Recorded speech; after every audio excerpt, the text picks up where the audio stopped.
영상을 시작하기에 앞서 이 영상은 아르곤 국립연구소에서 미생물을 연구하는 잭 길버트 교수가 플로스 바이올로지에 기고한 이 에세이를 참고하여 제작했습니다. 이 영상은 세균에 대한 과학적 사실들을 근거로 제작했지만 상상무리니만큼 너그러이 봐주시면 감사하겠습니다. 그럼 출발하겠습니다. 여러분이 가진 세균에 대한 이미지는 어떤가요? 모르긴 몰라도 이런 이미지 아닐까요? 그래서 우리는 이제부터 지구에 수없이 많은 이렇게 나쁜 녀석을 완전히 지워보려고 합니다. 세균이 사라진 세상은 어떨까요? 과연 행복할까요? 그럼 거두절미하고 세균이 사라진 세상을 지금 바로 만나보시죠.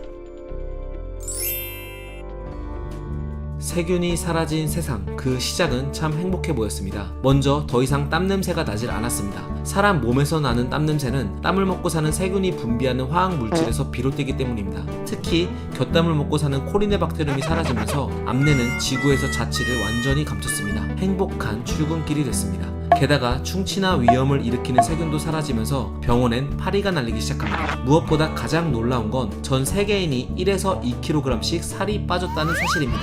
우리 몸에서 세균이 차지하는 비중은 무려 1에서 2kg이나 됐기 때문입니다. 하지만 행복은 여기까지였습니다. 세균이 사라진 세상은 점차 병들어가기 시작합니다. 먼저 초원에 사는 사슴, 기린, 양 같은 되새김 동물들이 죽어나갔습니다. 이들 장 속에 살고 있던 셀룰로스 분해균이 사라진 탓이었습니다. 셀룰로스 분해균은 되새김 동물들이 먹은 식물을 분해해 각종 영양소를 만드는데 이 중 75%는 다시 되새김 동물의 에너지원으로 쓰입니다. 따라서 셀룰로스 분해균이 사라지면 되새김 동물들은 굶어 죽게 됩니다. 인간 역시 무사하지 못했습니다. 인간 장 속에 사는 세균이 사라지자 더 이상 장에서는 비타민 B그룹과 비타민 K그룹을 만들지 못하게 된 겁니다. 이 비타민들은 장 속의 대장균이나 프로피오니박테리움, 슈도모나스 등의 세균들 없이는 합성이 불가능하기 때문입니다. 이렇게 인간은 영양소 파트너를 잃게 되면서 비타민 결핍증에 걸리기 시작했습니다. 또 인간의 면역 반응을 돕는 락토바실러스나 비피도박테리아가 사라지면서 인류의 건강은 점점 나락으로 떨어졌습니다. 그리고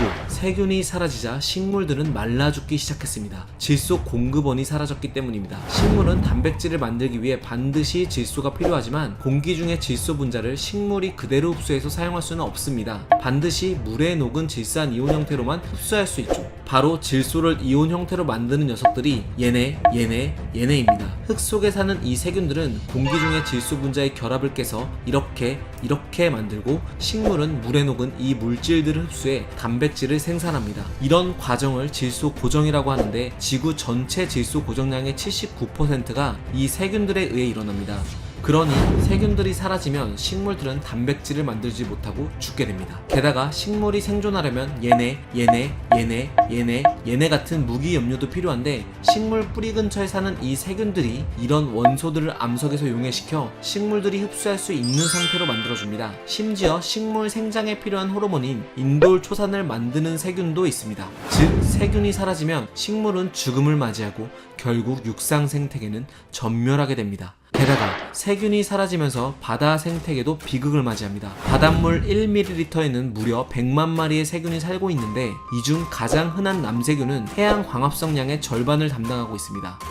이제 다음 상황이 상상이 되시나요? 그렇습니다. 남세균이 사라지면 바다의 광합성량은 급격히 떨어지고 그로 인해 빛이 닿는 바다의 중층의 산소 농도도 급격히 떨어지면서 수많은 해양 생물들이 죽고 지구의 바다는 그야말로 사해가 됩니다. 심해도 무사하지 못합니다. 심해 열수구 주변에 사는 심해 세균들은 이곳에서 뿜어져 나오는 철, 황 등의 물질로 유기물을 만들어 다른 심해 생물들의 삶을 지탱해주고 있었습니다. 그런데 이 세균들이 사라지면 심해엔 유기물이 바닥이 나고 결국 심해 생태계는 고사하게 됩니다. 또 육지와 마찬가지로 바다에도 질소가 부족해집니다. 이 트리코데스 미움이라는 세균은 해양 질소 고정량의 50% 이상을 담당하는데 이 세균이 사라지면 해양 생물들의 단백질 원인 질소가 급감하게 되고 결국 해양 생태계도 무너지게 되는 거죠. 무엇보다 지구는 조금씩 뜨거워졌습니다. 남세균이 사라지고 식물이 죽은 여파로 광합성량이 75%나 줄었지만 동물의 호흡으로 발생한 이산화탄소가 계속 쌓이면서 온실 효과가 증가했기 때문입니다. 그 결과 극지방에 얼음이 녹고 얼음에 갇혀있던 온실개체가 이만큼이나 방출되면서 지구 온난화는 가속화됐습니다.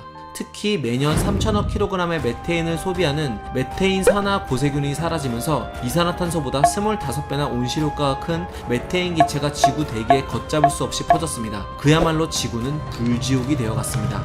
끝으로 육지 바다 할 것 없이 지구엔 수많은 생물의 사체탑이 쌓여갔습니다. 생태계의 분해자인 세균이 사라지면서 죽은 생물의 사체들은 썩지 않고 계속 쌓여갔던 겁니다.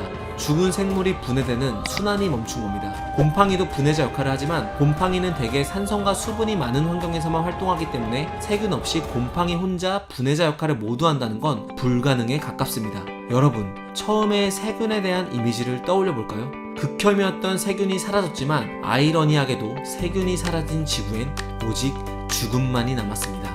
다시 질문드립니다. 여러분이 생각하는 세균에 대한 이미지는 어떤가요?